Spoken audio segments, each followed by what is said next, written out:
Okay, so yeah, Recording it started, so it is. so can we get started? Yeah, you can. And we are live, we are streaming. Not streaming. Oh, we're not streaming, but someone is joined. I got it. With the link on the agenda. Okay. That's another engineer from That's from Warren. our office. Oh, okay. Yeah, so ready when you guys are. All right. I call a special meeting to get to order on Thursday, November 14th for the purpose of talking about the Improvement District 3006 Westwood Addition Reconstruction Project to discuss the funding, the estimated costs and the assessment, and a general discussion. We'll call the roll at this time. I'll conduct the roll with no secretary in the room. Brad Wilson. Here. Amy Zundell. Here. Rory Jorgensen. Present. And Robin Anderson. Here. Let the record show all 5 commissioners are here. Commissioners, the next order of business is to approve the order of the agenda. So Commissioner Olson moves. Is there a second? Second. Commissioner Jorgensen second. We have a motion and a second to approve the order of the agenda as presented for November 14th. Is there any discussion? Hearing none, all those in favor, please signify by saying aye. Aye. Opposed? Motion carried. We are now on item number 4, the Improvement District 3006 Westwood Addition Reconstruction Project. We're going to call on Mr. Dan Hansen, the city engineer for the city of West Fargo, for this discussion. Again, we're going to have a discussion regarding the project scope, the funding and estimated costs and assessments, and a general discussion. Mr. Hansen. Thank you, Commissioner President Darnis and commissioners, and thank you for taking some more time out of your busy schedules to have this workshop tonight. Wanted to we've got a lot of information compiled, and I wanted to just go through the project, give some data, get some feedback, and prepare us for what we might be bringing forth to a regular commission meeting here. So I do have a PowerPoint that I'd like to go through, and then eventually end up in a Q&A or a discussion at the end here. So we are here to talk about the Westwood Addition Reconstruction project. What we're planning to do tonight is review the project, the scope, estimated costs again, estimated special assessments, and again to end in a discussion. Just to give a little bit of background of this neighborhood, the original infrastructure was installed in 1959. So it's actually 65 years old now. There's no record of any rehabilitation since the original installation of utilities. Roadways have deteriorated and are actually failing in areas. The lighting is on existing wooden poles, only located at some intersections. Property of the utility company, not the city of West Fargo. The light spacing is below current standards and could potentially be a safety concern.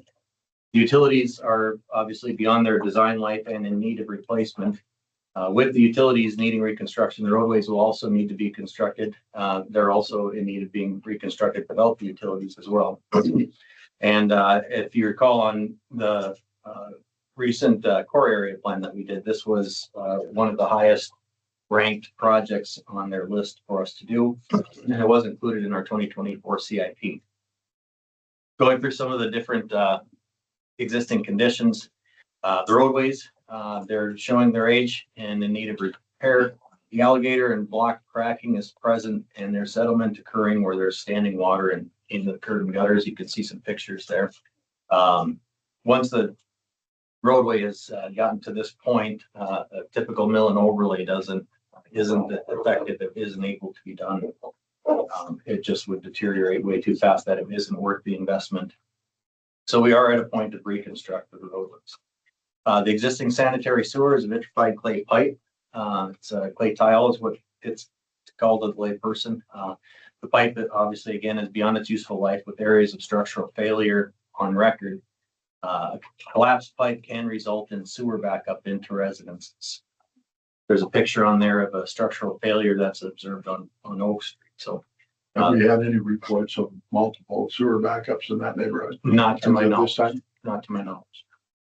Yeah, as we've seen with the rear yard and alleyway or rehabilitation project that we're doing, this pipe can get into pretty bad shape and still function as long as it hasn't collapsed.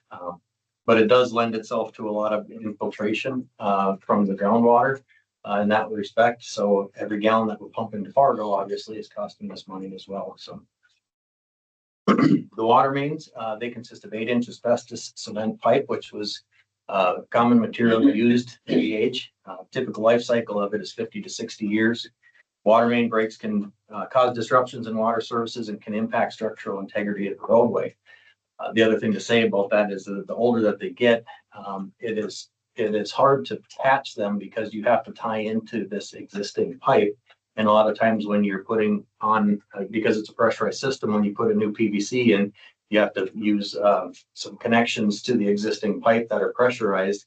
And sometimes they have to keep going back until it eventually will hold to it. So fixing a break with this type of material isn't the easiest thing as well. One of the biggest concerns for the neighborhood is the lack of storm sewer. Right now, stormwater flows from the entire neighborhood. They drain to the south where there's only 5 inlets that are collecting water for the entire subdivision. That lack of drainage contributes to the deterioration of the roadways. The other thing is typically with current design standards, we'll put drain tile underneath the roadways to get rid of ambient moisture in the subbase. We don't have that ability to do that. So say we were to just reconstruct the roadways and only put the storm sewer back in where it is, that would not lend itself to a full life cycle of the roadway that we can expect with that drain tile, because you need to connect the drain tile to the storm sewer. So you can see on this smaller image to the left, the whole entire neighborhood basically sheet flows, collects in the curb and gutter, and eventually makes its way down to the south side where it goes into the inlets there. So this is an overall look at what we're proposing to do with brand new sanitary sewer, storm sewer, and water main throughout the neighborhoods. With the sanitary and the water being completely underneath the road everywhere, the roadway obviously would need to come out even if it was in good condition. It isn't in good condition, so it would need to come out anyways. The curb and gutter again has multiple areas of settlement, and so all of the curb and gutters are intended to be replaced, as well as the sidewalks on both sides of the street. There's 72 homes out there that would, for every one of the services that extend out to the homes, we would be getting those services through that sidewalk. So we would be removing that sidewalk 72 places throughout the subdivision, and that might not hit the places where there's been settlement that has occurred or anything like that, or deterioration of that sidewalk. Right now, if I can back up a couple, the one slide where the storm sewer goes into, or the existing storm sewer actually exits out through an undersized pipe between a couple of homes that goes out to the river. There is a couple of the inlets that go to the south here where it eventually gets into this lift station. The existing lift station that we have down in the park area does have an existing outlet that is connected to the river that we would want to tie into that. So we wouldn't need to make a new connection into the river. We would design it so that way we could connect up into that existing storm sewer, and you can see we would make that storm sewer run through the park area. So how many new catch basins would we have? Roughly. Oh, that's a good question. 2, 4, 6, 8, 10, 12, 14, 16.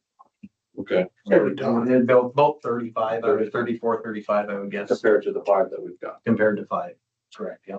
And would that existing pipe going into the river be able to handle it without being reconstructed itself? The existing pipe is also that old, so that it was installed with the original development. So that pipe hasn't been inspected for structural integrity because it is intended to be abandoned with this project and not use that, because the other thing is leaving that existing pipe in place if there was something that happened to it because of what we're doing or anything like this, now we're digging in between two homes. Right. And it is undersized, obviously, because with the amount of catch basins that we're going to be installing, there's going to be a lot more water being allowed into it right now. More efficient. It is I mean, it's a lot more get there a lot efficient. quicker. Yep. Than it did before. It definitely will, because right now there's a time of concentration where the rainfall hits everywhere within the development, and it might take that drop of water on the extent 20 minutes to get into the catch basin.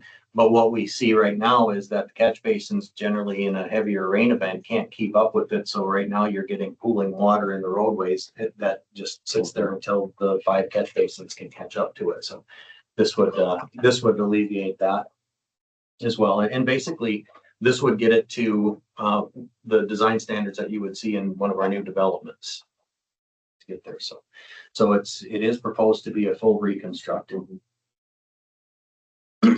We did do a neighborhood survey that was conducted in November of 2022. Of that survey, we had 21 residents that responded. 70% of them feel that the infrastructure improvements were necessary. It should be noted that there was no costs discussed with that survey. It was only sent out stating what issues do you see, what needs do you feel. 43% of the respondents said that drainage or standing water has directly impacted them. 71% stated conditions of the streets and the ability for the water to drain from the streets are in bad to fair condition. And then I can provide those neighborhood survey results as requested. They are included in the feasibility study that would be presented. So the recommendations, again, with the utilities needing replacement, recommendation is a full reconstruction of all the streets and the utilities, replacement of the sanitary sewer and the water main with new PVC, installation of new storm sewer throughout the neighborhood to provide proper drainage, reconstruct the existing sidewalk, and also install street lighting that meets current standards. Even going back to the water main in the feasibility study, there are design standards for how far apart hydrants can be to provide proper fire protection for if there's a fire the truck pulls up and wants to hook up to a hydrant. There are some gaps in that system where it is, in today's standards, too far away to connect up to a hydrant. So that could lend itself to a point where there's a potential fire, a fire truck pulls up and has inefficiencies in getting water into the truck through being able to fight the fire with hydrants. When we did, it was actually a year ago today, we had this similar workshop, if you recall, where we went through several different projects. This was one of the projects that we went through November 14th of 2023. And that's where I had originally brought this project based off of the previous funding percentage that was presented in the 2022 capital improvement plan. And that's where the city would actually pay for 40% of the improvements. Since then, we've adopted the 2024 CIP that was approved on August 5th of this year. And I provided a table of the new guidelines that were approved for the city to follow with cost shares. And so tonight's presentation and the costs that I'm going to go through take into account an updated cost estimate with the new feasibility study that Moore has provided to us. And it does take into account that now the city will be paying for 70% of all improvements in the neighborhood. Wanted to give a little bit of a history of the estimated costs. There was originally in 2019 core area master plan, and that was a very, very high level. Nothing really detailed about this project, but they had an estimated cost of $3.5 million in that report for this project. In 2022, when we were looking at it, because this, again, even the 2019 core area master plan, this was a highly ranked project to do. And that's when we first started taking a look at it. And we had gotten as far as a draft feasibility study that had the estimated costs of this project to be $6.3 million. Those are some of the numbers that I had brought last year, with the cost share being what it was.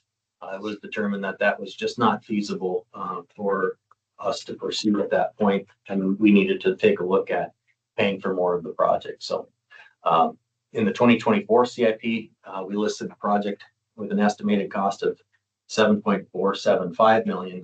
And that came from the most recent core area study that was completed, I believe, in March of this year. And so we have, and again, those core area studies are high level looks at these projects. They're not intricately detailed like a feasibility study. We have since then completed a feasibility study, and the cost didn't change too much, but we did add a 20% contingency on it to get us to an estimated cost in the current feasibility study of $8,050,000. If you take that 20% off, we're actually kind of pretty close to the number that we had presented in the 2024 CIP. But as you can see, the cost of inflation, construction inflation, this project has just raised in cost at every step of the way. A couple of the reasons, again, the costs are higher for this project is the consultant More Engineering has had some discussions with contractors. They've reached out to several of the contractors that are some of the main players in town that bid our projects.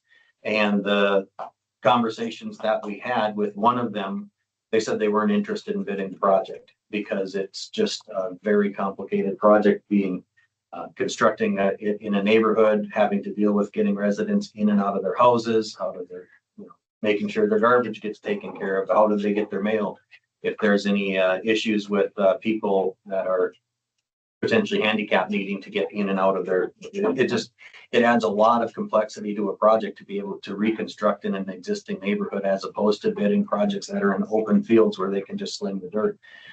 One of the constraints that we have on this project is we've got a limited right of way. I believe it's 50 feet of right of way that we have in this neighborhood. So it's a very, very tight corridor. One of the comments that we got back from the contractor is on an open field dig, they can send 3 crews out there and just tell them to have at it, and go to work on constructing the project. When you're in these tight corridors, you're going to have to do project in phases. You can only have one crew that's pursuing the pipe. So it's just a slower method of construction. So You might want to check with Valley City. They just did one just like this in an existing neighborhood, did everything. yeah. And my niece lives in that area and she had to walk a block through a neighbor's yard to get to her car. Yeah, when in my previous career, I did several of these projects in smaller Minnesotan towns. We reconstructed the entire city of Waban, and it was very similar. It's like you figure out where to park, and you just have to walk if you're able-bodied, and work with the contractor if you've got like a bed being delivered or something like that. But it is definitely a huge inconvenience for the people living there during construction. And there's no real side streets at all to this neighborhood. So you'd have to start and just work your way around and just kind of work. Yeah. And like a merry-go-round kind of thing. Yes. Basically the way that the feasibility study presented this project, worst case scenario, it's basically 4 projects within one. You reconstruct this one, get it back passable again, then you reconstruct that piece, get that passable, and move on to the next and the next. So again, you can't just come and rip the whole thing up. You because of what you just mentioned, there is no side streets to park on. You need to leave some of the area untouched so people at least have a place to park. Well, emergency services and all that too. Correct, all of it. So in the 4 phases, what would be the average timeline for each phase? We would need to figure that out more during design and everything, but I would say that, each phase is probably a month and a half, something like that would be my Would gut they shot. be working 6 days, 7 days a week, or? Typically, it would be 6. Generally, they need to give their horses Sundays off, but it's not uncommon to be working 6 days a week, and it's sun up to sundown. Usually it's 7 to 7. Right, yeah, no, I know that. Yeah. Does North Elmwood Park still have access from 13th? No, That's closed off now. correct. So now that's the other complexity to this is you've got access to a park, a regional park that needs to come to. So it is a very complicated place to do a reconstruction project. So that was the glowing news we got from the first contractor that they called. The second one said they didn't intend to put it in. Amy had a question too. Do you know the other costs that you have out there? Do those also have 20% contingencies in them? Or do we know what the contingencies were in those numbers? So the draft feasibility study estimated cost at 6.3 million. That was generally one that you would put about a 10% contingency on typically. When I did the 2024 CIP, for all of the projects that we had listed to do in the 5-year window of that CIP, I added, I believe it was a 5%. It was either 5 or 8%. I don't remember exactly what I put in there for inflationary purposes, but was it 5? So if there was like a project that we were doing 3 years out, I took the current estimate. And again, it wasn't a feasibility study estimate, but it was looked at harder than an overpass. So I did take that and I would add a cumulative 5% per year. I didn't just add 15% for 3 years. I took that number times However many years. 5%, another times 5%, another times 5%. So The thing that jumps out to me is from 2019 to where we are now, we're looking at 129.345% increase in what it would have cost us to do it then to what we're doing now. absolutely. And the other And I thing that don't see that changing. I mean, I don't see the pace changing anytime soon. For any project I that we, mean, like I just, shall. I'll say the last 5 years have been a little more extraordinary with COVID happening since 2019. There was supply and demand issue thing. There was 1 year that the construction index showed a 12% inflationary factor. It has averaged probably around 8%. So, The diversion doesn't help either. no, that's correct. It just the concrete and everything else. So we did not get glowing reviews of contractors being antsy. And then How many contractors did we reach out to? we reached out to the two bigger contractors that have bid a lot of our recent projects. The contractor that did Valley City, not that I'm promoting them, but I just remember I think they're out of Holly. Saline Brothers. Yeah. I've worked with them on a number of, they're the ones that tore up Wobbin. I was working on, so they're more than capable of They doing do a it. lot in Valley City for some reason. And I think if this project moves forward, we go to advertising, I think we do a little bit of an outreach to some of the contractors that I've worked with in the past that are, I know, in the region, the Salines, the Swamps, reach out as far as Fergus Falls and St. Cloud areas to see if they're interested in coming. How bad is the quicksand in that area? Dustin might know a little bit more on the history of that. There is that sand lens that does flow through town. It's typically further east of this area because Right, that's I knew. I mean, I used to work for Sherman, so I know. you hit that sand vein and it just dumps water into your trench. Typically where you see that, we know that it goes through like the Meadow Ridge area and things like that. West of the river, I don't know if we've had as much problem with it there, so. I mean, I know that's what keeps subcontractors from bidding Yeah, and stuff in Fargo just because you gotta go. yeah, and it's, You applied for grant funding.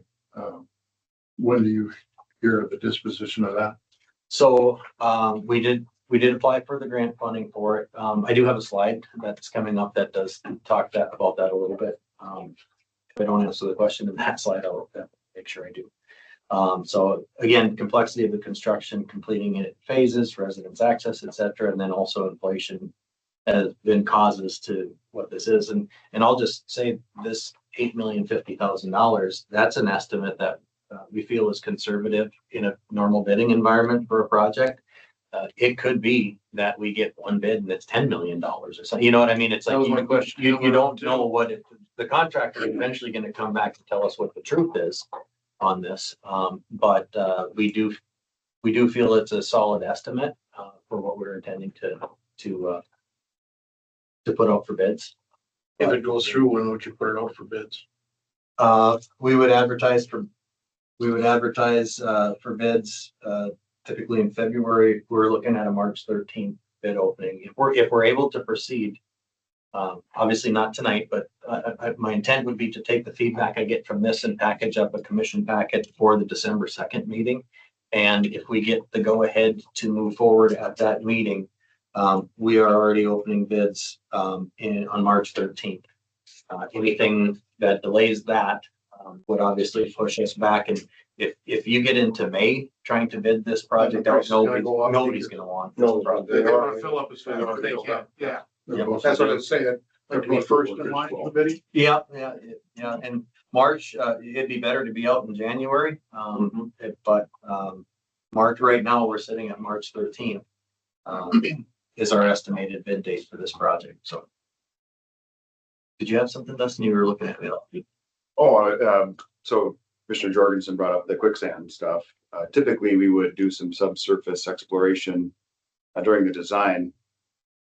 Has that been done yet, then, or is that gonna be part of? So I signed a contract with Braun to go out there and do bores. The reason I signed it but before getting approval for that is because they're 8 weeks out to be able to schedule the work. So I felt comfortable signing that contract for them to do the work, knowing that if this project were to be postponed or not move forward, they probably shouldn't have been out there yet, and I can put a stop to that work. But at least I got on our schedule to get that work done.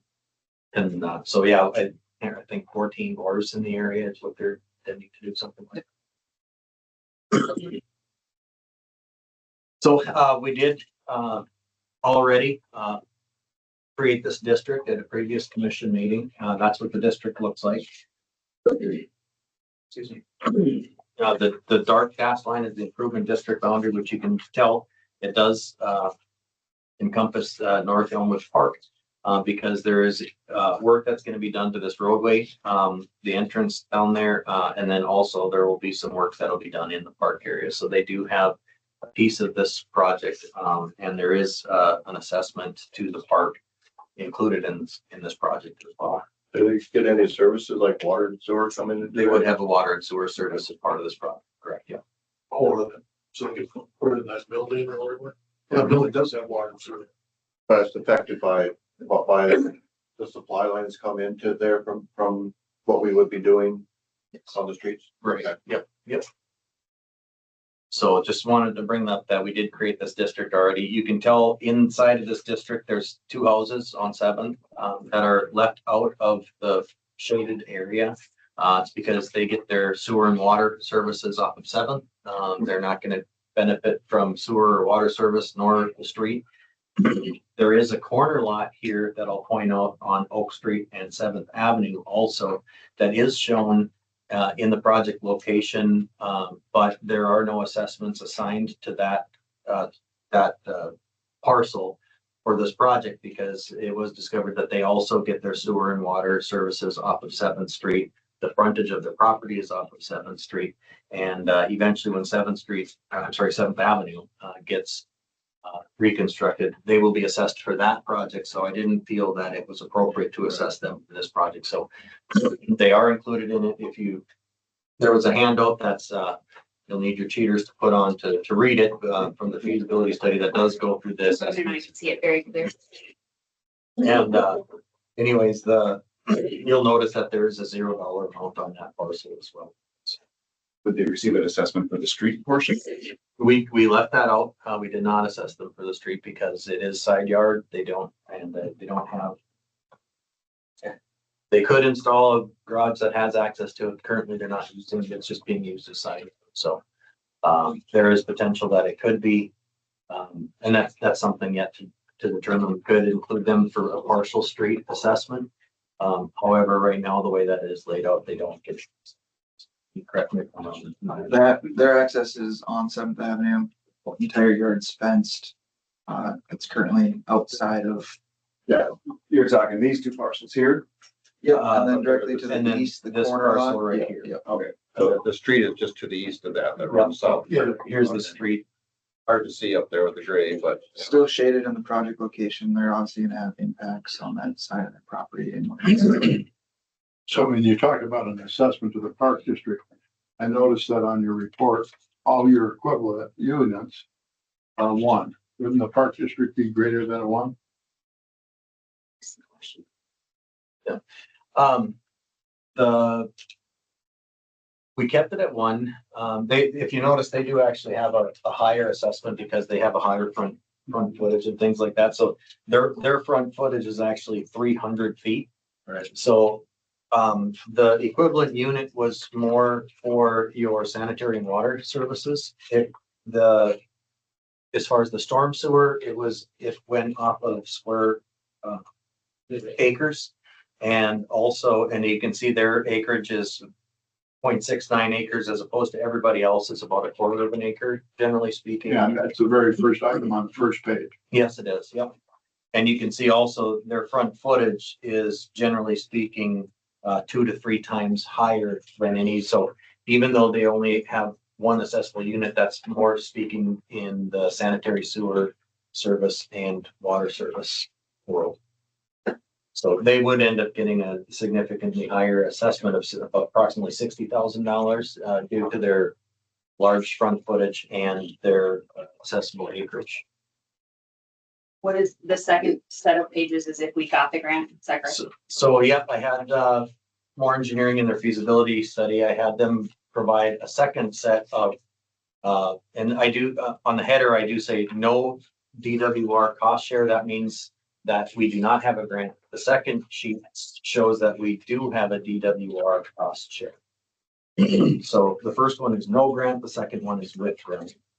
Mayor, have you gotten any temperature reading on what prairie dog funding is going to look like, given everything that just heard and all the bills pending, like, do you any, Well, all of our, for 2024, we've received all of our right, prairie dog money already. Yeah, that's really up in the air, Commissioner, 25, 26. because we do it in 2-year stints, right? So we would It's be always a getting, biennium. yeah, so we'd be getting and- renewed this and we upcoming get- session. Our allotment is about 12 million plus. 10.5, I think was the 10 last one. that I 10.5 believe. million. I think if all the buckets fill, it Yeah. has the potential of 12.2. So What do you have slated in the CIP budget for an estimate for And that? I'll Anything? point out in the 2024 CIP, I did forecast out the next 5 years, and we started in that CIP with the existing balance in the capital improvement sales tax fund of approximately $25 million. Over the next 5 years, we spend that down to approximately $11 million. But that also includes having 2 years where we would have a $10.5 million infusion from prairie dog funds. And that also assumes that I get to use all of it for my capital improvement projects. So previous commissions have made a commitment that we'd use it for core area. core area rehabilitation type thing, rather than never any green space development type thing. But that was previous commissions. And It I would would, apply to that though, wouldn't it? Yeah, certainly, If we absolutely. ended up, like, let's say we go advocate hard and we end up with Yeah. more than 10.5, you know, As of last week, there are 40 bills at the North Dakota legislature, that legislature council were working on that had property tax ramifications. And there's a number of them that have gained some traction, if you will, the cap. but they're capping the cities and counties and townships, not school districts. That being said, you know, in a recent publication, Governor-elect Armstrong has indicated that whatever they're considering doing, he's going to have his own spin on it, if you will, and it probably will be greater than what's coming from the legislature. Meaning more restrictive. So he's committed to that. That being said, it's, you know, that the legacy dollars, part of that methodology of which they do with the finances, prairie dog could be vulnerable. We don't know that yet. That's a possibility. You know, that we're going to get benefits by a different means. So we'll know early January when they convene in session. There'll be a lot of discussion as to what the legislature's finding favor with and what the governor-elect is finding favor. And there could be the point made that the prairie dog funds do get put in the account. Let's assume that we get them.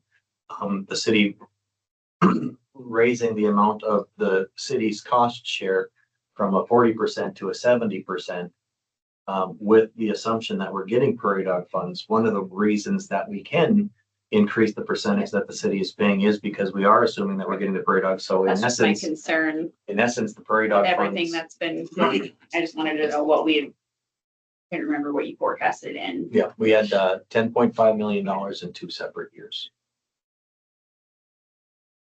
So moving forward, so is talking special assessments here. The current policy from the 2024 CIP is that the city pays 70% and assesses 30% of the project costs. With a total estimated cost of $8,050,000, the city's portion of this project would be $5,635,000, with the assessed total being $2,415,000. On the handout that I pointed out on the first sheet, this is not with the grant. The assessments on that sheet, excluding the park property, this is just the single family residential parcels.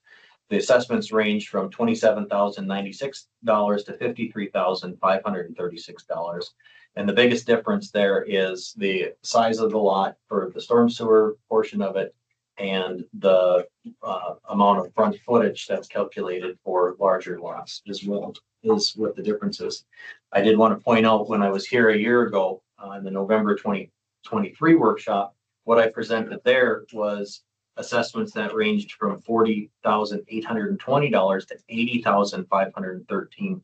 So by increasing the amount of city share from the 40% to 70%, it did cut down considerably what we would be assessing for this project.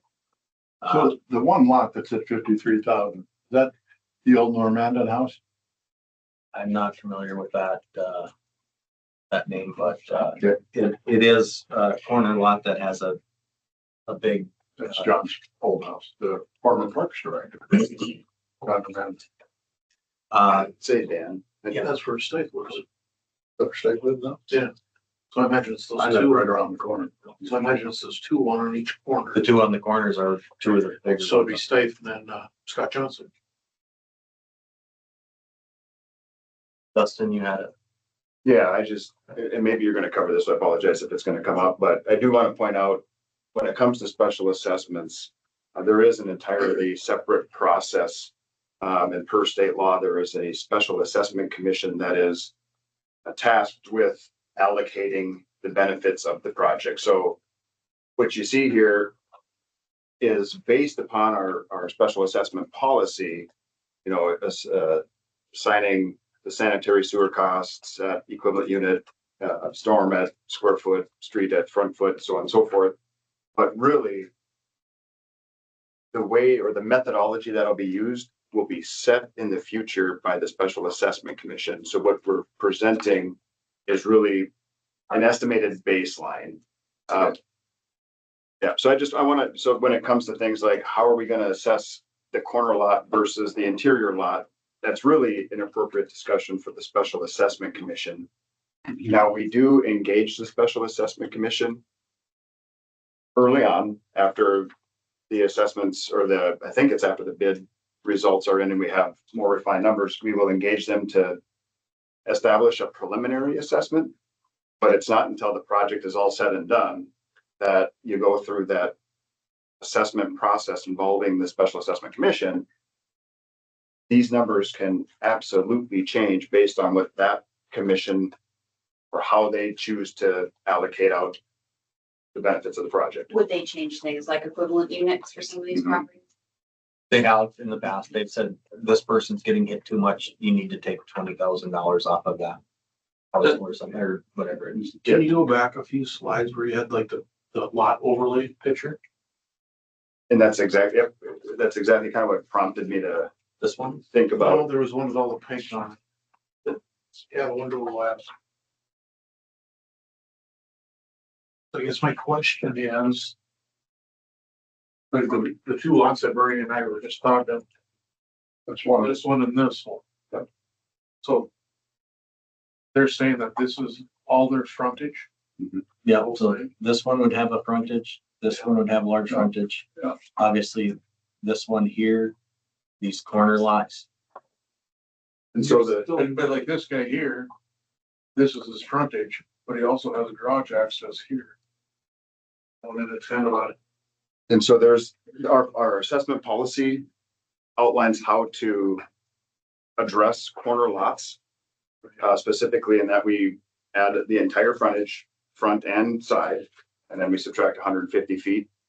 But ultimately, the Special Assessment Commission will decide what to do in these unique scenarios. And it has ranged from things like, let's treat the entire block the same regardless of how much frontage is there, to let's apply a discount on those 3 corner lots to whatever they feel is in the best interest of the project. they're getting the same service as everybody else. Yep. So I want to caution that the Century Code requires that the Special Assessment Commission determine the allocation methodology. Now, the City Commission has the final approval and can change things, but the City Commission can really change the amount being assessed, not necessarily the methodology that is being applied. You look at the one with the pool in the far right side, very little front footage, but he's got a bigger yard Right. overall. So, you know, it worked. Are you still measuring the front footage by going in so many feet from the property line? Yes. Yeah. So you're gonna discount some of those outside corners and increase a little bit on those inside corners then to So we, adjust for some of that. our policy baseline is to come 25 feet in, which is our typical setback. And that's where you measure the footage. So what staff will do is, and what has been done here is they'll follow closely, I don't know if this is exactly per our policy, but that is usually the starting point is we defer to the policy, bring it to the assessment commission, and then they will make these changes as they see fit. We'll have our hearings on that. They'll make their final determination, and then ultimately then it goes to the city commission after that. So again, I caution that there's a step. It's unfortunate that Century Code, that we've worked in our process to engage the Special Assessment Commission earlier on. Thanks to Commissioner Henderson, that takes place before we get to construction, but that is still just a preliminary phase. The final assessments aren't decided until typically the project is 100% complete. And that's where, when you have to start somewhere and you have to start notifying the residents, and we'll use these numbers, but They're not set in stone. they're not set in This stone. is, we're not, even when we proceed with the project, even when we award the bids, the assessments are not set, they can still change. I can just see those two, I mean, they're getting the same services, they have a little odd. Yep, absolutely. It could be, if you take a look at the next line down, the average assessment, if you take the total dollars assessed divided by the number of lots out there, the average assessment is $32,700.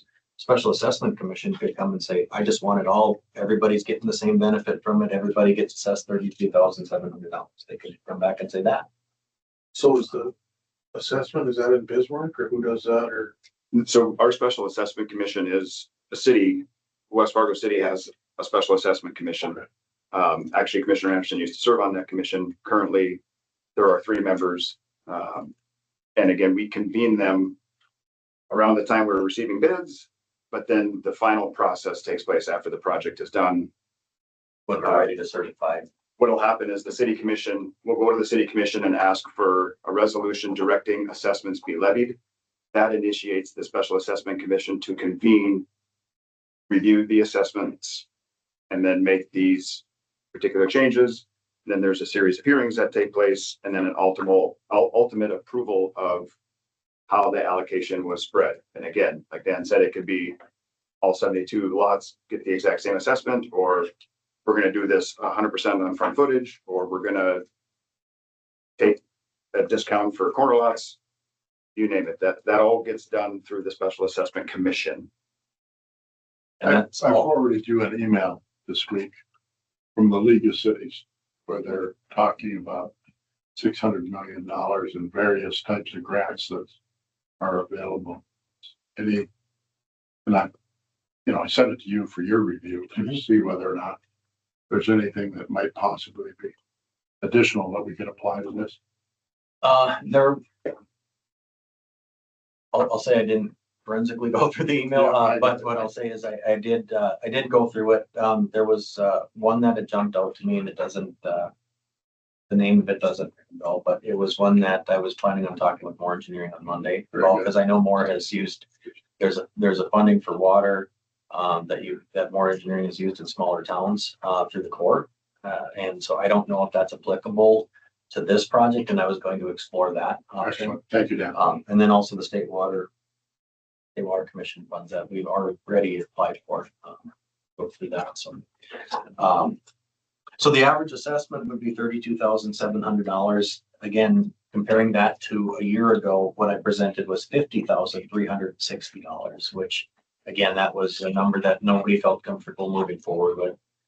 The average estimated yearly payment at just an estimated 5% interest over our standard 25 years would be $2,320 per year. That would be added to everybody's tax rolls.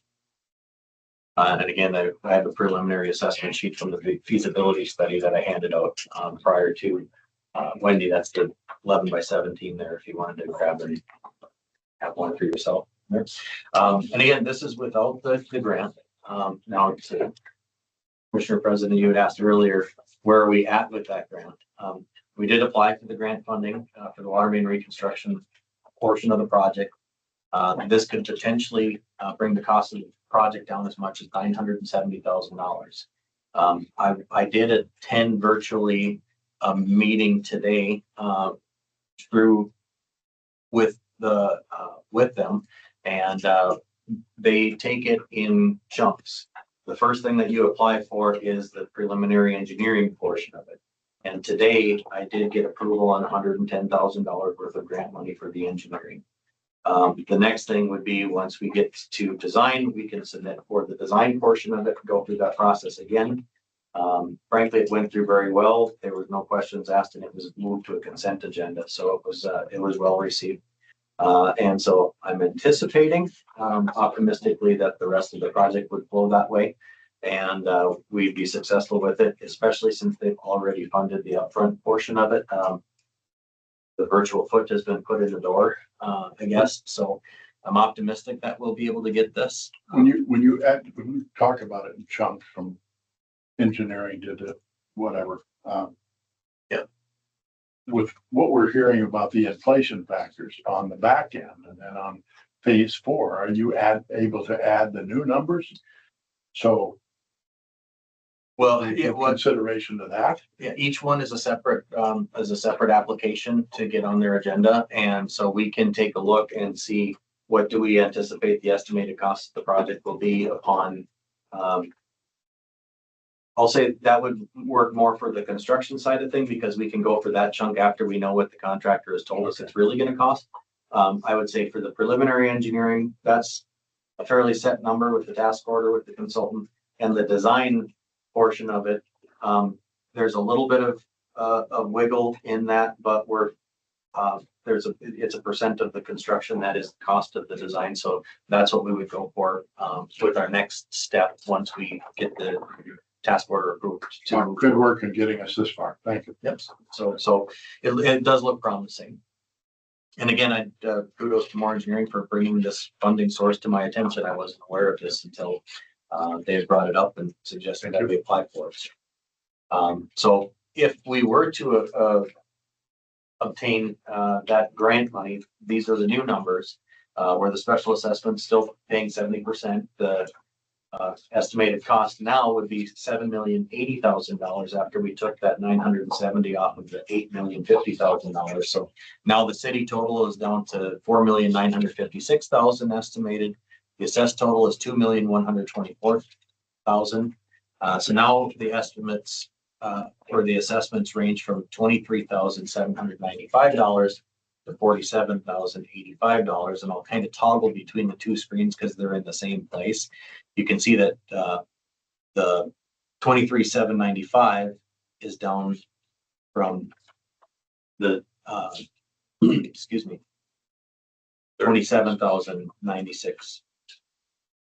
Goes down to, so it just dropped it roughly about $3,200 or so on the low On end. average, about 4. Yep. 32.7 to 28.7. Correct, yeah.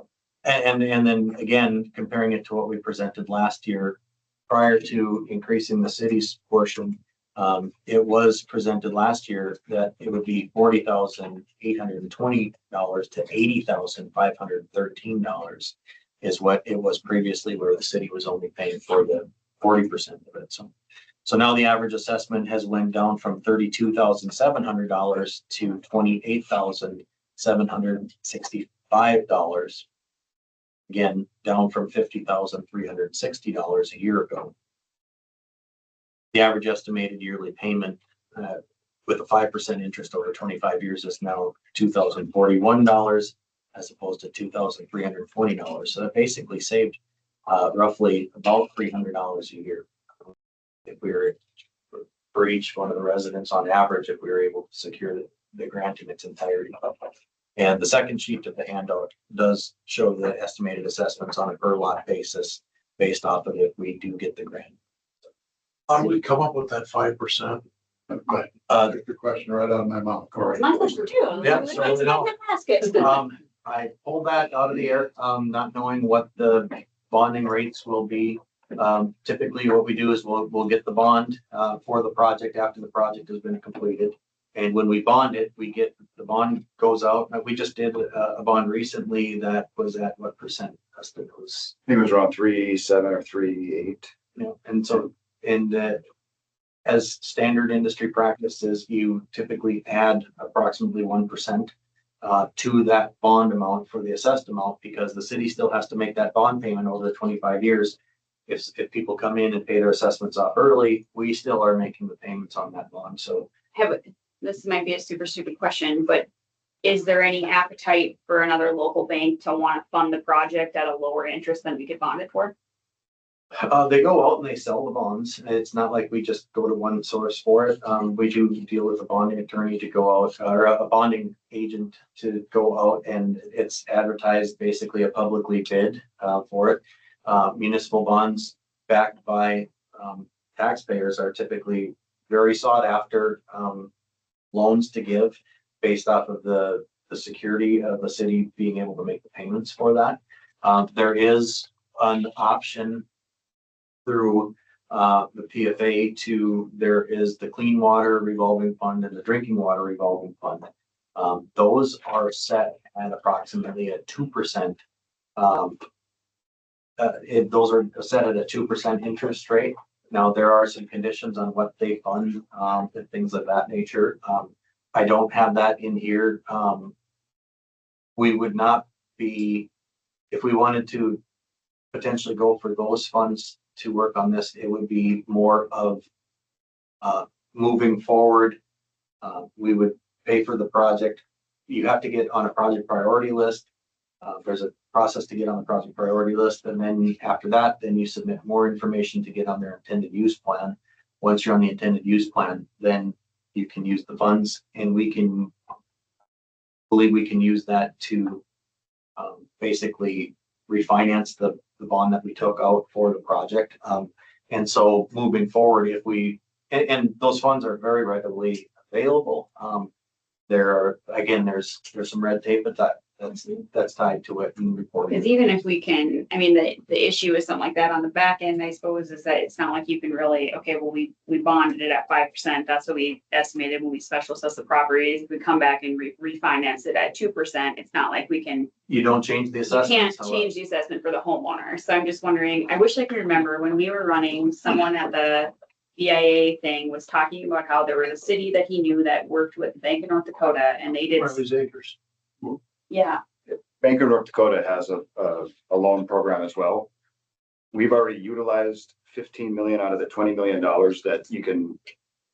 They capped. You're capped at how much you can. Cap it to Now we've Of that $15 million, we have a principal outstanding due of 11.5. So our capacity through the Bank of North Dakota loan Could cover technically. could cover, yep, what we want to do here. And again, that's a 2% loan. Right. And there's some refinancing opportunities. I will say that West Fargo periodically does refinance its bonds. Yep. And that does affect the special assessments. And so if we can take the interest down from 5% to 3% 4 years later, that will have an effect on each of the assessment districts that are included in that refinancing opportunity. So It does pass on It will to, pass. Paid off earlier, and so Right. we stopped collecting on those assessments earlier from those properties. so that, I think that's a myth that's out there that the city would sell bonds and get it lower, but it was never passed on to the homeowner.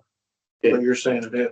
it is, but like Commissioner Anderson said, typically what happens there is instead of And paying for It's 25 It's years, like your mortgage payments. It's not gonna go down if you're paying more. It's gonna be paid off sooner. Sure. Rather than 25 years, it may be Right. 22 and a half. Yeah. I mean, I think I'm that's, just looking at it, they're paying $50,000 if it's gonna be across the board. I mean, And last legislative session, there was 150 million available. And Bank of North Dakota went in and testified and tried to get another 50 million because it's so popular. You know, and it is a revolving one, so, you know, but it replenishes itself as the payments come in. right. There are also legislators that are trying to do away with the 2%. They think it's too cheap.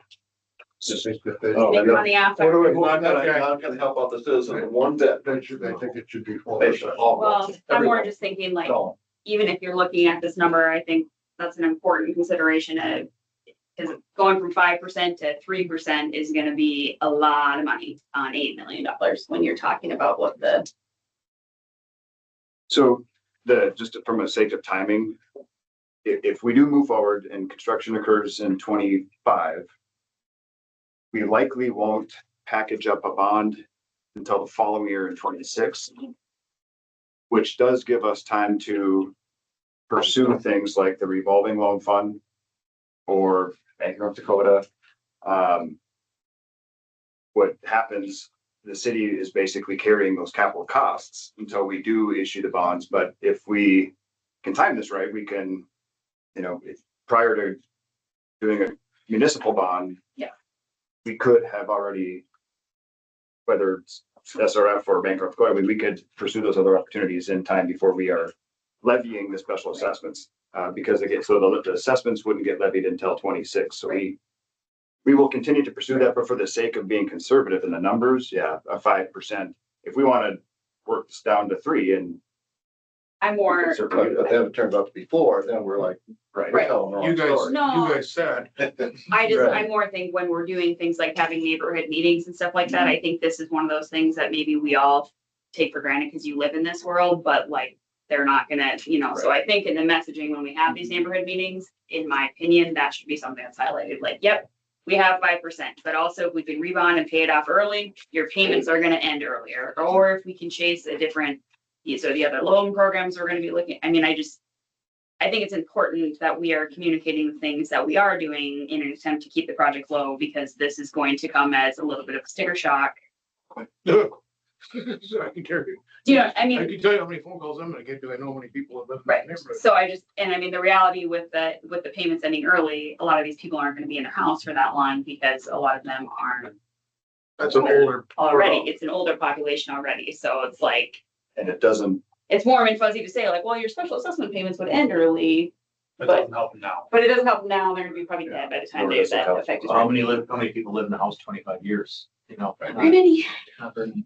and it certainly doesn't help those that choose to pay off their assessments right away. So some people will come in and do an early payoff and they would not see any of that. Well, that's what was brought up about Riley's Acres. You can buy the same size lot here for 50,000 and you get 50,000 specials, but in Riley's Acres, it's 100,000 with no specials. Still the same, you're still paying. It's still $100,000. Yeah. But they told the no specials and. Mm-hmm. But it's included in the price of the lot. Right, so then it's the home loan worth Yeah. Then 6%.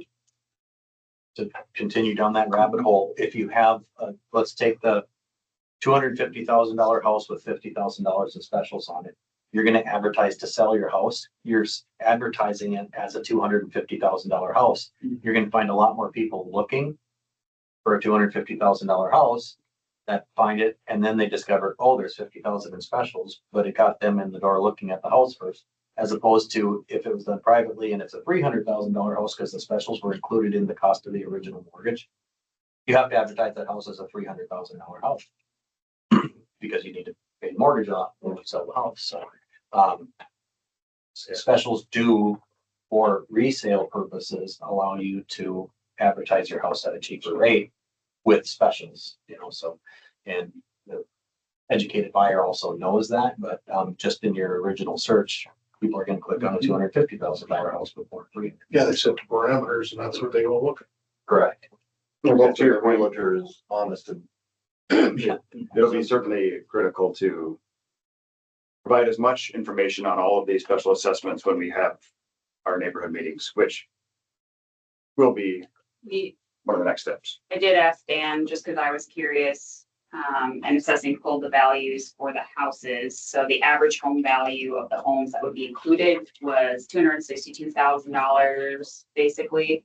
The average assessment with no grant was gonna come in at $32,700, which was 12.48% if we're doing just strictly averages. And then with the grant, it was gonna come in at 10.98% of an average home value. I did go and just played around on the county tax website as well after I met with you. A lot of the, not that it's necessarily an apple to apple, but when we're talking about new construction where you're getting brand new sewer and brand new roads and everything like that, 11% is not out of the ordinary of what you would get if you were looking at, obviously these aren't brand new houses, but when you're talking about the cost of and looking at kind of like what percentage of a home value where you're talking about how I'm going to get people in the door, how much extra is that adding in? And then we pulled, when I was in Dan's office today too, we pulled some of these kind of green, large front footage ones. So the ones that we're going to kind of probably dig in a little bit higher for the numbers. And they were ranging up to we got up to 19%, I think, on one of them for a percentage of home value when we were talking about that specifically. Yeah, they were generally, it was, we looked at 6 of them and they went 14.7, 15.2, 16.1, 16.5, 17%, and 20.29% was the one that. So the highest was that one. Yeah. And then they kind of averaged out a little bit higher than what the other ones were. Probably averaged out around 16%, generally speaking, for the larger lots. Yeah. And that was actually looking at specifically that house assessed value versus the assessed. Because some of the ones in the larger lots had higher assessed value based on obviously the home that was on it, but there was, I think that one that was higher, that was a really lower priced home that we looked at for assessed value. The value of the lot that has the highest front footage was $202,800. Yeah, so well below median home value Yeah, of the and rest of so it. it was a lower valued assessed based off of the assessed valued house compared to the others in the neighborhood. So that's what kind of drove that percentage up, was the value of the house was lower. So you're kind of seeking, I think, input on where we all are with this? Yeah, exactly, because I don't want to come back in December 2nd, assuming that this is acceptable, present everything, find out that the numbers that I'm presenting here are still too high for the commission to move forward with the project. So I wanted to just judge the appetite of the commission on the numbers presented here. Do these numbers, after we fade it down more and presented this, do these seem acceptable that I can proceed with an engineer's report, bring that back? We're not looking for a commitment here, but just wanted to get a litmus test of the commission's feelings on what have you seen here? Do you have any questions? Is there something I need to? I'd like to see the fire hydrants changed. We had that conversation about putting them beside the driveways. To actually put them beside the driveways you're talking? What I drew up was a sketch. I should have grease put in here.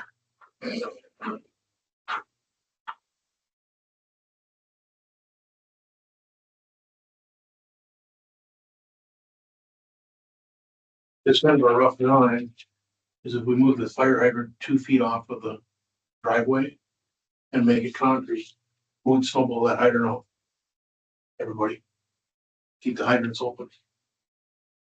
It would cost us, I mean, the hydrant's gotta go there somewhere. So it'd be just the added cost of the concrete.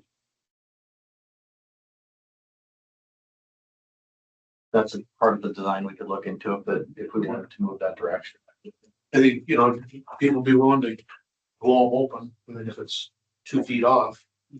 And typically in new developments, you're putting in the hydrants before there's any homes built. So you generally at that point in time, you're putting them all on the property lines Right. because you don't know where the driveways are going to be. When you are reconstructing an existing neighborhood, you have the opportunity to know, I know where the driveway is now, so we can Right. plan that. That's what I'm. As an amendment, we could break that cost out. And that could also be something that we would talk to the residents at a neighborhood meeting for is do people want a hydrant right next to their driveway? Because, actually pulling in with a trailer, you hit the hydrant a lot easier than if it's on the property. Did you get an answer from Nick as far as when we do this from the purposes of assessing at the Board of Equalization level, are these changes going to change their property value for what we are evaluating them for mills in the future? I did not. I know it's obviously gonna work in reverse, where if your toilets don't flush and you've got sewer backing up, that's probably pretty problematic and gonna do some very negative things for your home. But that would be another question that I would be interested in, concern being them basically getting double dinged then, where they're, okay, they're Is gonna there- pay more in assessments, and then if we're increasing their home value from a property tax valuation perspective, I wouldn't think it would, but I don't know. No, it doesn't.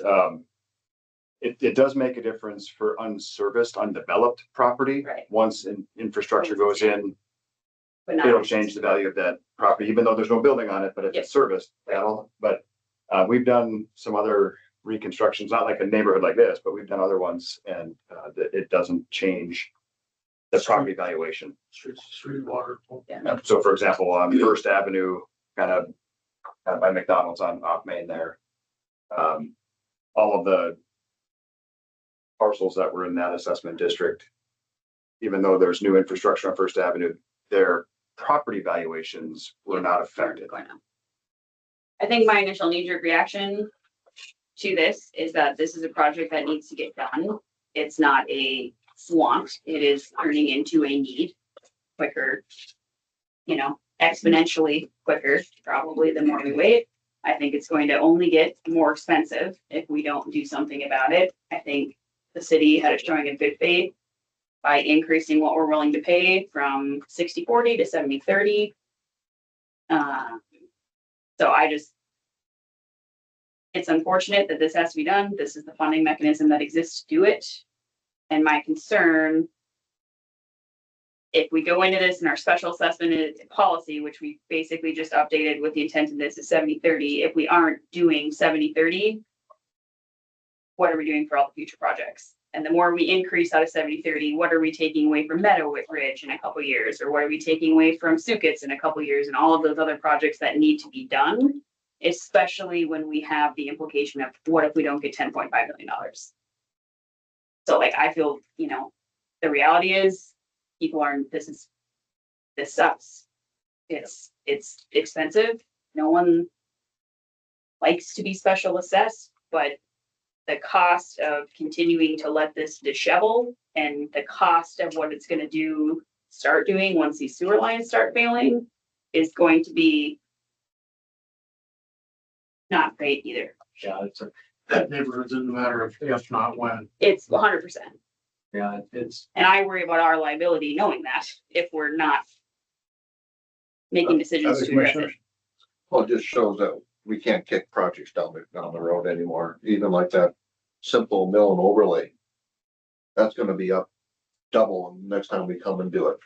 And then we'll really hear the residents complain about it and that, so whatever, all that Amy said, I agree with. We can't keep delaying these, even as painful as it is to do this.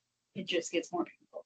And it gets more painful. Had we pulled the pin on it and did it back 5 years ago, may have been a lot simpler, easier.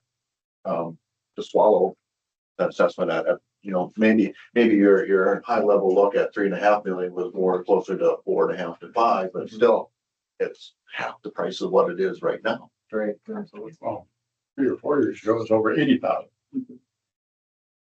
Yeah, so, I mean, I agree with what's being said here. You know, I had a meeting with Dustin prior to this and I don't know, I had kind of off the wall thought, but what if to kind of help with some of this cost, we're getting a street crew, right, to do paving of roads. So what if we were to break this up and let's say run gravel in that neighborhood for the winter and then just kind of let some of it settle and then have the street crew run through and pave it? What kind of reduction in cost would we see there? Probably having to shatter most of the curbs with the blade of the plow. I mean, it's a great thought. I mean, it's just, there's just other things we could probably be looking at. I know this needs to be done and I don't want to kick it down the road. But there's just, alternatives like that kind of off the wall that maybe, at least look at and just kind of see, because we know that I think I've heard in the past this neighborhood protested out a mill and overlay project or something. So, they're not a big fan of the street portion. And I mean, now it's all spider webbing and stuff. It needs to be tore up anyway for the underground stuff. But that's kind of what led to that thought. So Could our crew even do a project this scale? No, just the street part, Oh, just the asphalt. Do we even have the equipment? We will have the equipment to do it, with the new crew that we're hiring and everything like that. And it would basically probably take up their capacity for what they're. Nothing else can be done that doing. entire year. That would be their job that year, would be to get it. And honestly, it wouldn't take them the whole year, but we generally, right now in the CIP, we budgeted $1 million a year for city paving. That would suck up all of this. And the other thing is we do have a new policy of assessing 50% of overlays.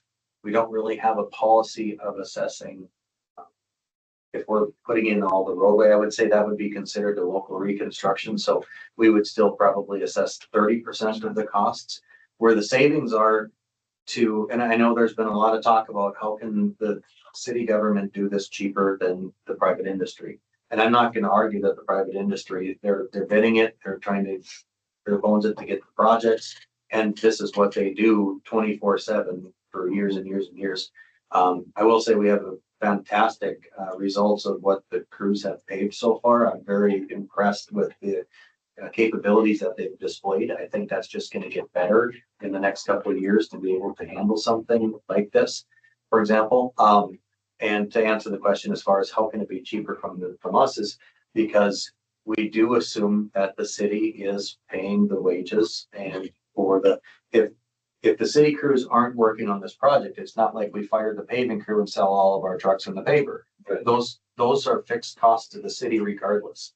But what we're doing to help the residents that are getting these mill and overlays is we're assuming the costs of the labor and the truck rental, that type of thing. The part that we would intend to assess with those is truly just the material costs of it, of the milling costs of it. We would still have to add in a percentage for soft costs such as either engineering, bonding, legal, admin, those type of things that we would add to it. But so if we were to be bidding a project in Fargo with our crews, we probably aren't competing with the private industry on getting that project. When we're talking about a West Fargo resident that is going to get a mill and overlay across the front of their house, considerably less assessment will go on that property because we are already assuming the hard costs of those people and the trucks. And if we're only assessing the material costs plus a nominal fee for the soft costs, in the end, the residents of West Fargo will be paying less than if we were to go put together plan specs, not that we don't spec what we do per privately or ourselves either, but so that kind of is a bit of an answer to that. So could Public Works do this work? I think that they would have the capability to do it. Definitely. It would be the first one that they would be doing like this, but I'd want to check with, Mr. Anvik to see if, because there's 9th Street that needs an overlay. There's a lot of, there's something that would need to drop off for us to do this. It's a remaining budget in that respect, so. I think you'd run into issues with the contractors too. I'm waiting for the city because we shut down Oak Street. We can't start Elm until we get Oak done. So if there was a delay on the city's part, Well, we wouldn't be, he's not talking about the city actually paving it in conjunction with this project. I think what you're saying is, let's leave it gravel for a couple of years. The beauty of that is the settlement occurs in the trenches, because no matter what you do, you're not going to get all the settlement out. That's why, for example, Moorhead comes in and they do their overlays 5 years after the initial project, or upon 80% of all the construction being done in those developments, because they let all those trenches settle out. Now, what that does is it creates a new assessment district, a new round of people not being happy about it, another assessment coming on their property. But you go 10 years down the road, the projects that waited to get the overlay done 5 years after the original improvement look far greater than the ones that are done with the original. Well, you did that down in, Eagle Run where I lived. Within 5 years after we moved in, came in and did a mill and overlay. And we're all going, what the hell? Yeah, We just got assessed for this, now we're getting assessed again, but the road is, that was back in 2012, 13. It's been another 10 years and the street is great. So there's a couple things to think about that. Long term, you only have to do those projects and again, you get that roadway nice for longer. If you do it where you put the workhorse on with the original project, there will be settlement. And that's where the mill and overlay 15 years later, like we see in a lot of our newer developments, there's a lot of settlement and things like that.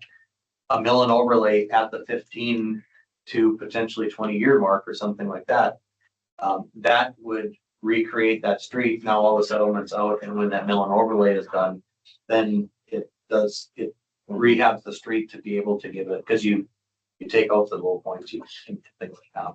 well, and all the, just the construction traffic just pounds away on a new road. Correct, yeah. So Dan, would it be at least fair to say that we could go back, talk with Public Works, when you come to the December 2nd meeting, at least have a rough idea of what potential savings there could be? First and foremost, is it feasible for Public Works to take that on with their new street crew, but then what potential savings there could be? Would that be enough time, or would it be something that we would flush out through the design phase? Well, so if we wanted to look at what it would take, what would it do to the special assessments to put the gravel in? I would task more engineering to give me that answer before the December 2nd meeting. And honestly, what they'd only need to do is take the volume of asphalt and replace that with the volume of class 5 for this improvement project. Because instead of stopping the class 5 here and adding asphalt, you just add. So basically, you swap up the cost of the asphalt with the cost of class 5 of the surface. Well, that'd be something you'd have to run, bring up at these neighborhood meetings. To Well, see if they'd even, Yeah. if they would even want, says, hell no, I'm not gonna be driving through gravel There's and mud and all that Class stuff for 5 a has a lot year. of binder in it, and binders equals mud Yeah. and tracking. Yeah. There are red flags with it, definitely, because in the spring you get your freeze thaws and it is going to rut up. It's going to track into people's driveways, into their garages. Maintenance crews are going to need to be. Yeah, it's a good idea, but it's, Does the city have the capability of extracting the class 5? Eventually, you can do that. Yeah, absolutely. Yeah, you'd be able to come in. You're talking like say 5 years or 2 years later. Yeah, you have those machines coming with the conveyor Yeah, belt. They- you can just come in with a reclaim machine. If not, you can just come in with a dozer and recompact it. How do you feel about this side of the table has spoken? How do you two feel about it? I'm in agreement. I mean, it's, you can't keep letting stuff deteriorate. And it's a bad position to be in. We all wanted this job. So it's, I mean, sometimes people don't want to hear what they're gonna be told, but all of a sudden the sewer broke and we had to do this in the winter. So we have to do a really effective job in communicating with these neighborhoods. Not just this one, I mean, any and all of them, because you know, the one thing that they're gonna hear is that it's $2,000 at $2,050 a year for 25 years. And there's a lot of those people that will not be living there in 25 years. So there's that. I want to commend Dan's efforts, engineering's efforts on the grant process. I think that that's critically important as we continue to move forward. And I know that, you know, those folks that are administering the grants, they understand how important this low interest money is and having these dollars available for these type of projects, because they are hearing it everywhere with regard to what COVID did to inflation and the like. So that's critically important. I do know that one of our neighbors has hired a full-time grant writer for the purpose of, and I'm constantly checking if they're getting, you know, if they're aware of new grants and things like that. But so I think that that's a critical component of this, that we show the public that we're doing a 70-30, which is unprecedented, except for about the last 12, 14, 16, 18 months probably. And that's important, and that as a direct result that we can't do quite as many projects because of the dollars. But nonetheless, we have to do everything that we can to try and help our taxpayers with these improvements that have to be made. And I agree, we can't kick it down the road anymore. It's gotta get done. If this, I mean, I guess, does everyone feel comfortable if this is what it's, because I mean, reality is we're going to get emails. People are going to be upset. And what I don't want to see happen is have you spend the time, the money, and the resources to figure all this out, and we get into it and we have the same numbers that we're working with, and then we kind of are like, well, this is too expensive. That's my worry for you, because I know how much work. Well, they can protest out parts of this. They're the streetlights and portions of the sidewalk. We're gonna have 72 protrusions through the sidewalk for sewer and water services, so probably 20 feet of every lot is gonna have The option to protest. So we would have the in-between 72 homes, that portion of the sidewalk could potentially be protested out, as well as the street lights could be protested out. The rest of the project is a sewer and water project that does not have the ability to be protested. Well, that's what I'm asking on our end. I mean, if this is the numbers, how do we, you know? I think we've done a pretty good best guesstimate.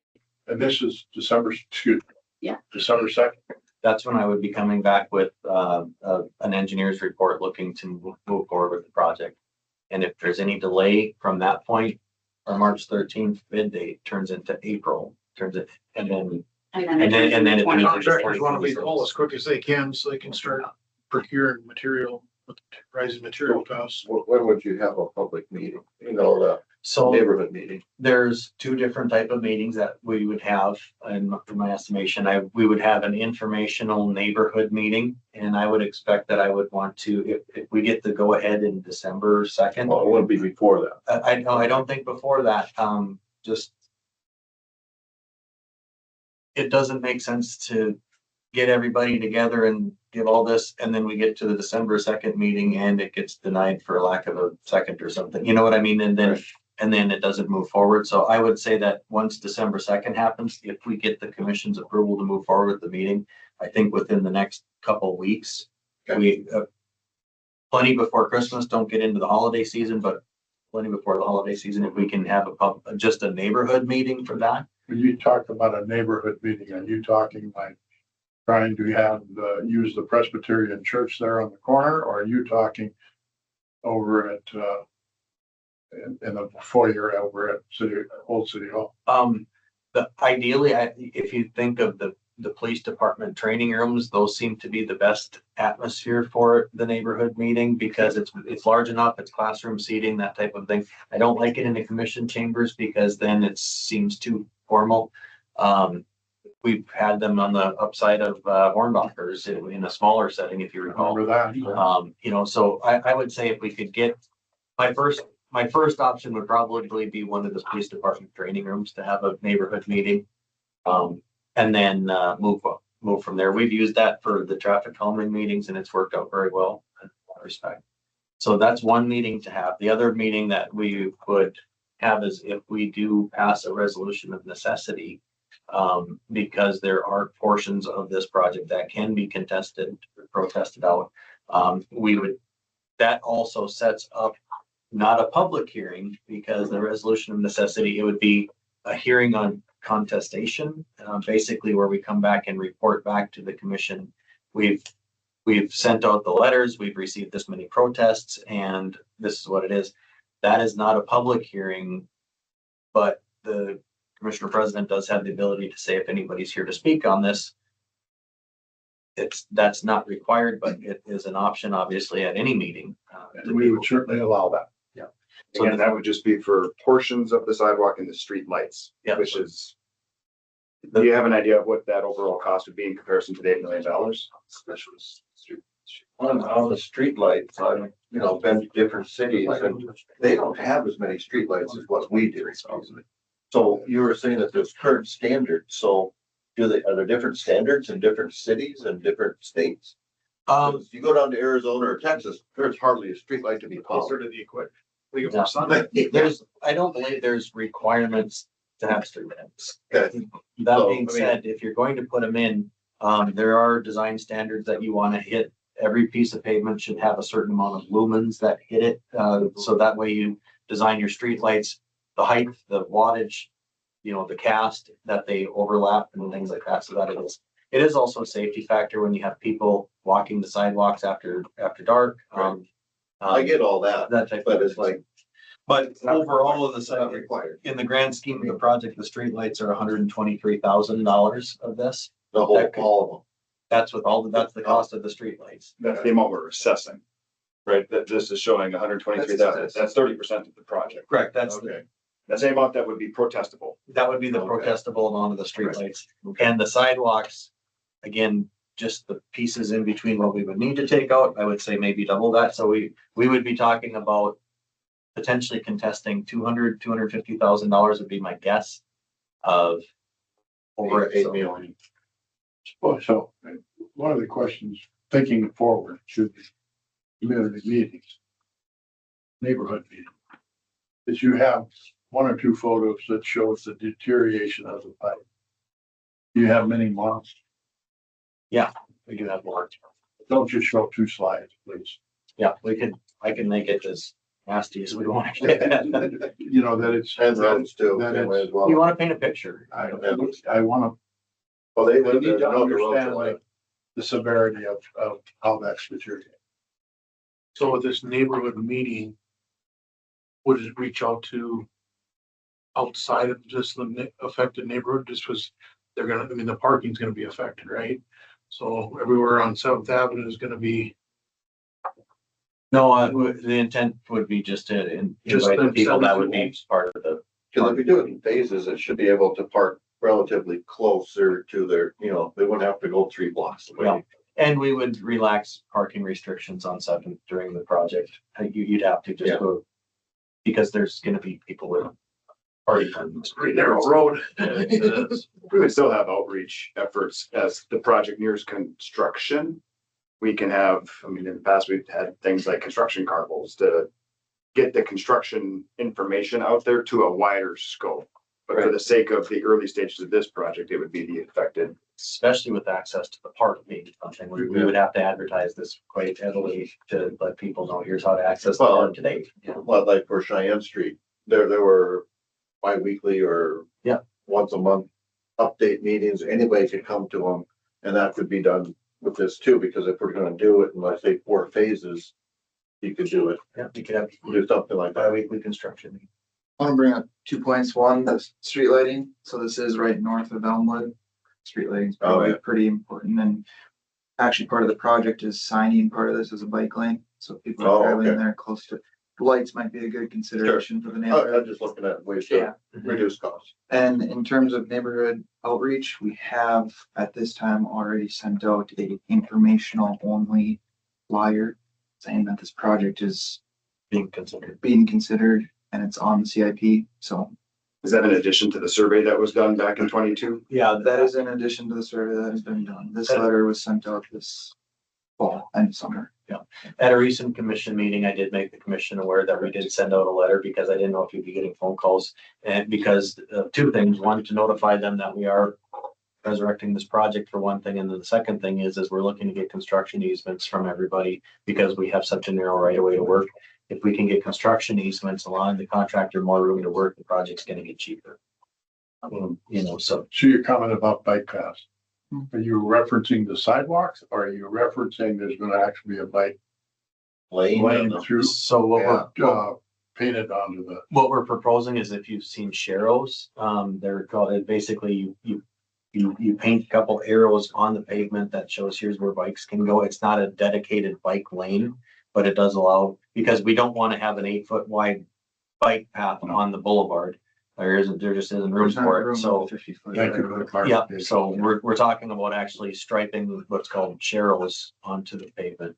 You see those You're around. not gonna have that green stripe like Fargo's got on some. Not intended to do that. Anything else? Anyone else? Anything else, Dan? Anything you have for us? Questions? No, but, Questions for Mr. Hanson? From anyone? Mr. Scott? Emily, who's in the other room here, did remind me that the police training rooms are lacking audio video. They've had some technical issues and About the fire hall. fire hall. Point being, we'll work on it. yeah.